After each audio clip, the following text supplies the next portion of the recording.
Hey everyone, Alan Butler back with another episode of Rolling Ready. What's going on today? Something special with the Power Wagon. Well, nothing special has happened to it, but it's a special occasion. It's rolled over past 100,000 miles. It's a 7-year-old truck. I bought it in 2015. It's now 2022. So I thought I'd give you an update on how the Power Wagon has treated me and my family for the last 7 years and 100,000 miles. So follow me.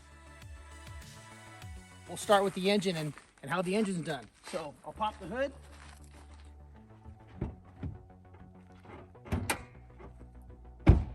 Always want to start with the engine, right? So how is the engine done? This engine, you know, this whole truck has taken me through the desert, through the mountains, over rocks in Moab. And this engine here has pulled a fifth wheel for a lot of its life.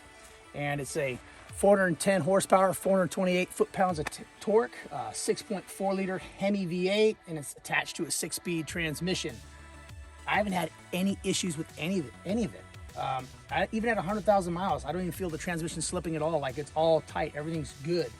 I've had a couple minor recalls, not a big deal. I guess the only thing here that's an issue under the hood is I've had to replace the battery once or twice because it was getting drained, and that's not really anything to do with RAM. It's more or less the accessories that are hooked up to it until I got things squared away and attached to the Switch Pro. But no, beyond that, engine, transmission, mechanically, this truck is ship shape. It's been really good. Hasn't failed me once, knock on wood. Exterior, paint's been good. Fit and finish, all that's been really tidy. You know, it's been on tons of roads. Like I said, you can go back and watch all the videos on this truck and where it's been. It's jumped and been through the desert, but everything's real tidy. The paint's still really nice. If I was to be picky about anything on the exterior, it would be this trim here on the windows. You can see it's faded. It started to peel pretty significantly. And I think what I might do in the future is probably take a heat gun to it. I've been wanting to do it for a while, but I just need to get it peeled off and just get the whole door white and get rid of this stuff. Moving on, again, paint's all good. Last thing here on the back would be the tailgate. Tailgate functions fine like this, but this is a Laramie edition truck. And you know, over time, the electronics have started to get a little bit funky. And one of the issues I'm having is that, you know, with the key fob trying to unlock the truck or trying to unlock it from the inside, it should unlock the tailgate, or when you lock the truck, it should lock it. Well, sometimes, you know, it's turning out to be more often than not that when I go to unlock the truck, the doors will unlock, but this doesn't want to unlock. So, you know, I just have to walk up to the truck, unlock it, and after a couple attempts, it ends up fixing itself. But that's another issue. It's kind of minor. Come around back over here. Let's talk about the tires real quick. I've ran through 4 sets of tires. So we started out with the Duratrax. I wasn't really impressed with those Duratrax when I first got them. Those are 33-inch Duratrax. I ran those until they were ready to go, and then I went and bought 35-inch Toyo All-Terrains. Okay, so those Toyo All-Terrains did really good. But then once I got the Thurn suspension, I upped them up again to a 37. Ran those 37s for quite a while. A lot of off-roading on those. They did really good. Now this truck is more of a ranch truck. It's a daily driver. It's been taking my kids to school every day the last 2 years. So, you know, it's already a tall truck for the factory. So we went back down to 35s, a nice happy medium, and I'm really happy. And I just threw these BFG all-terrain KO2s on about 1,000 miles ago. And again, so now I'm running a 35-inch tire, and I'm super happy with it so far. Let's talk about the interior. I'll meet you around on the other side.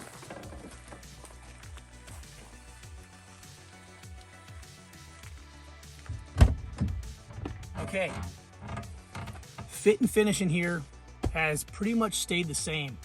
Maybe a few more rattles, but really it's been pretty tight in comparison to a lot of other trucks I've been in that have had a pretty extensive off-road life. And this truck has lived a very full life, and I hope to get a lot more life out of it, honestly, and I'm pretty hopeful, actually.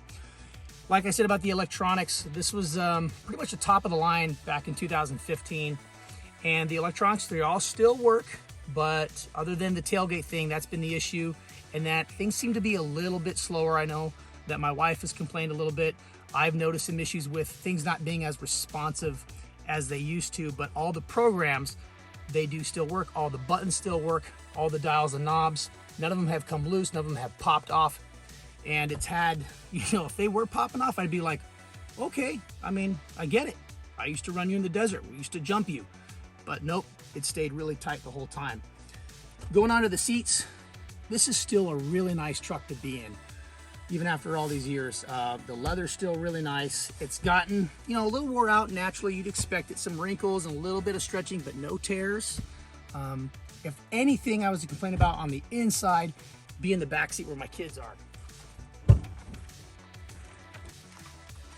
All right, so my little rascals, they've been sitting back here in this truck for a long time, and you know, they made some stretch marks with their little behinds, but other than that, not really a big issue. Underneath the seats, you know, you had this fold down thing.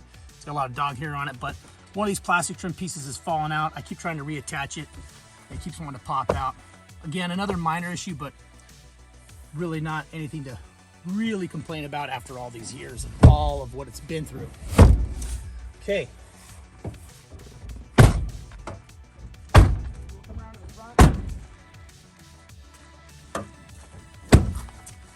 One other thing I want to mention is that this truck has a ton of accessories on it, right? I got the Expedition 1 rack on it, white knuckle off-road sliders, Thurn suspension, Sylvania lights, the list goes on. Project Power Wagon was a lot of fun, and I'm sure more accessories will be added onto this truck as time goes on. But this video, I'm not going to be talking about those accessories. If you want to see something specifically talked about or review, hit me up in the comments below. Say, hey, I want to learn about how's the suspension done, how's your white knuckle sliders done, etc. Let me know.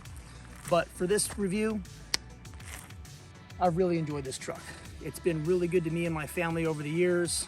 We've traveled all over the western part of the United States, towing trailers, high-speed off-road, low-speed off-road, and I live off of a dirt road. For the past, 3 years, I've had about a mile of dirt road that I hit every single day. So all those rattles, all of you that live on dirt roads, you know how rough they can be, and it's not really a smooth, rough dirt road. It can be a little bit rough at times, but this truck has held together real well. I'm real impressed with it, and knock on wood, it lasts me another 7 years. Thanks for watching, everyone. Again, I'm Alan Butler. Make sure you like, subscribe if you haven't already. We'll be putting out some more videos here in the near future. Thanks for watching.